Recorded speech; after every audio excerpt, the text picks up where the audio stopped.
Salut à tous, j'espère que vous allez bien. Le tutoriel de ce matin sur le logiciel Leapfrog porte sur l'affichage et la manipulation des pieds de forage dans le dit logiciel. Comme ça faisait longtemps que je ne faisais pas les tutoriels sur ma chaîne YouTube parce que j'étais occupé là, j'étais sur le train, raison pour laquelle j'ai mis les tutoriels en stand-by. Mais maintenant, nous allons reprendre les tutoriels sur ma chaîne YouTube GeoCamis. J'espère que vous avez compris les vidéos précédentes sur le dit logiciel, comment créer un projet, comment importer une base de données dans le logiciel LibFor. Aujourd'hui, vous allez comprendre comment afficher les pieds de forage dans le logiciel LibFor et comment faire quelques manipulations dans le dit logiciel. Mais au début, nous allons essayer d'afficher les différents points de notre base de données. Pour ce faire, nous allons mettre le clic droit au niveau de la table là, nous allons y jeter ça dans la fenêtre d'affichage. Ça, c'est les différents points qui constituent notre base de données. Chaque point correspond à son OLED. Comme vous le voyez, chaque point correspond à son OLED. Nous avons la possibilité aussi de cacher les différents points ici qui se trouvent dans SendView en cliquant sur cette partie chose stable, de faire réapparaître aussi, de changer la couleur aussi en cliquant sur cette petit rectangle aussi. On a deux possibilités.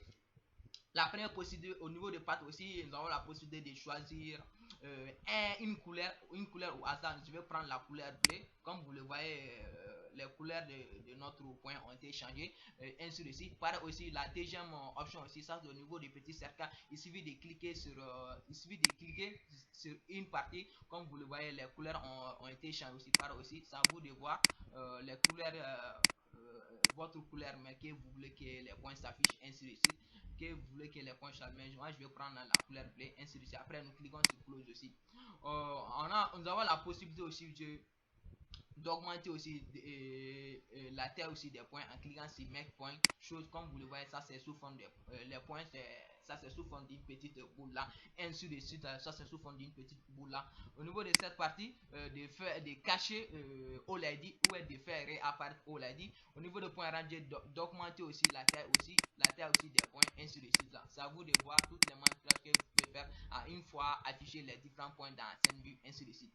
Mais on a deux possibilités aussi. Pour enlever les différents points, soit nous allons cliquer sur cette partie, remove from send, ou soit nous allons cliquer sur cette partie, soit au niveau de clean window aussi, ainsi de suite. Mais nous allons cliquer sur cette partie au niveau de remove from send. Comme vous le voyez, les différents points ont été disparus, ainsi de suite. Mais nous allons afficher tout à l'heure nos puits de forage. Nous allons afficher tout à l'heure nos puits de forage dans le logiciel LibFor. Pour ce faire, au niveau de la table AC, au niveau de la table AC, comme vous le voyez, ça c'est la ténère. Au niveau de la table AC, ça c'est la ténère. Nous allons afficher d'abord la table AC. Pour ce faire, au niveau de AU, nous allons mettre le clic droit et nous allons jeter ça dans la fenêtre d'affichage. Dans la fenêtre d'affichage qu'on appelle ça SendView. Comme vous le voyez, voici, nous venons tout à l'heure d'afficher les pieds de la table, les pieds de forage de la table AC tout à l'heure. Mais avec ça, une fois affiché les pieds de forage de la table AC, on a la possibilité de faire quelques manipulations, ainsi de suite, de cacher aussi la table, de cacher aussi les pieds en cliquant sur choses, ou de faire réapparaître aussi cette partie aussi. On a cette partie, comme c'est la ténèbre, on peut laisser ça. Si c'était la lithologie, si nous voulons afficher la lithologie dans cette partie, on sera obligé de sélectionner la lithologie à la place de la ténèbre aussi. Ici aussi, pareil aussi, de changer la couleur aussi, dans cette partie aussi, de changer la couleur aussi de notre de la légende de la table AC aussi, pareil aussi, ou soit d'afficher aussi les pieds sous forme de cylindre en cliquant sur cette partie make length. Comme vous le voyez, nous venons tout à l'heure d'afficher les pieds sous forme de cylindre, tout à l'heure sous forme de cylindre. On peut avoir toutes les informations concernant les pieds une fois affiché les pieds de forage dans SendView. Il suffit de faire double clic sur un pied, comme vous le voyez à gauche aussi. Ça c'est assez le pied que nous venons de sélectionner tout à l'heure, parce que l'information OLED, intervalle, ainsi de suite, ainsi de suite. Mais dans cette partie-ci, on a la possibilité aussi de montrer le texte aussi. C'est comme les différents chiffres aussi dans chaque puits de forage, comme vous le voyez, les différents chiffres dans chaque puits de forage. Et cette partie aussi, ça c'est pour afficher la légende aussi. Voici, pour afficher la légende dans cette partie. Au niveau de la légende aussi, on a la possibilité aussi de changer aussi la légende aussi en cliquant sur Edit Color Map aussi. Comme vous le voyez, pour changer la légende au niveau des gradients, on a la possibilité de sélectionner n'importe quel type de grid. C'est à vous de choisir le type de la légende qui vous semble facile, que vous voulez sélectionner, ainsi de suite. Après, nous pouvons même créer aussi une nouvelle légende en cliquant sur New aussi, ainsi de suite. Après, dans cette partie, au niveau de l'âne gratuit, on a la possibilité aussi de diminuer aussi la taille de nos puits de forage, de diminuer la taille de nos puits de forage, ou soit d'augmenter la taille de nos puits de forage en cliquant sur cette partie décimale aussi, ou soit d'augmenter le nombre décimal aussi, de mettre ça à 2, 3, ainsi de suite. C'est à vous de voir toutes les manipulations que vous pouvez faire une fois afficher les puits de forage dans le logiciel. Les fois, nous allons essayer de cacher les puits sous forme de cylindre aussi, ça reste seulement cette partie seulement. Après, pour enlever cette partie, il suffit de cliquer sur cette partie. Pour enlever les puits de forage de la table, il suffit de cliquer sur Remove Stream. Après, nous allons afficher la table liturgie. La table liturgie au niveau de géologie. Nous allons mettre clic droit et nous allons mettre liturgie au niveau de la fenêtre. L'affichage des puits de forage de la table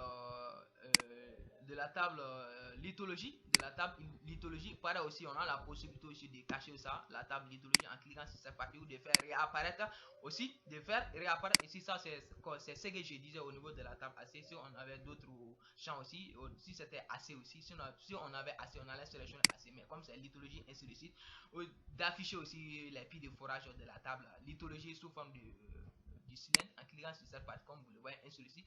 On peut avoir toutes les informations concernant un puits de forage. Il suffit de sélectionner, il suffit de cliquer sur un puits de forage, comme vous le voyez. Le puits de forage que nous venons de sélectionner tout à l'heure, voici l'information si c'est puis géologie, OLED, intervalle 0, ainsi de suite, lithologie, minéralisation, ainsi de suite aussi. De faire réapparaître la légende aussi en cliquant sur cette, ça c'est basement, ça c'est minéralisé, ça c'est la zone minéralisée, la couleur, cette couleur, ça c'est la zone minéralisée, et l'autre là c'est pas la zone minéralisée, ainsi de suite, ou d'augmenter, de modifier, ainsi de suite. C'est ça, mais l'avantage du logiciel LIFOR, une fois importé une base de données dans le logiciel LIFOR, c'est le logiciel LIFOR qui va essayer d'attribuer à chaque fourchette de minéralisation les différentes couleurs, les différentes couleurs, ou bien les différentes classes de ténèbres aussi. Mais si j'essaie avec d'autres logiciels de modélisation, comme par exemple CIPAC, c'est à nous-mêmes d'attribuer à chaque fourchette de minéralisation les différentes classes de ténèbres et les différentes figurées, les différentes couleurs, ainsi de suite. C'est ça, mais l'avantage du logiciel LIFOR, une fois importer une base de données, c'est le logiciel LIFOR qui va s'attribuer à chaque les différentes couleurs à chaque fourchette de minéralisation, ainsi de suite. Ainsi de suite. C'est avec cette manière et avec cette méthodologie que nous pouvons afficher les puits de forage dans le logiciel LIFOR et de faire quelques manipulations dans les deux logiciels. Le prochain tutoriel sur le dit logiciel porte sur la création d'une surface topo et l'importation d'une structure planaire dans le dit logiciel. Merci de votre aimable attention. À la prochaine leçon sur le dit logiciel.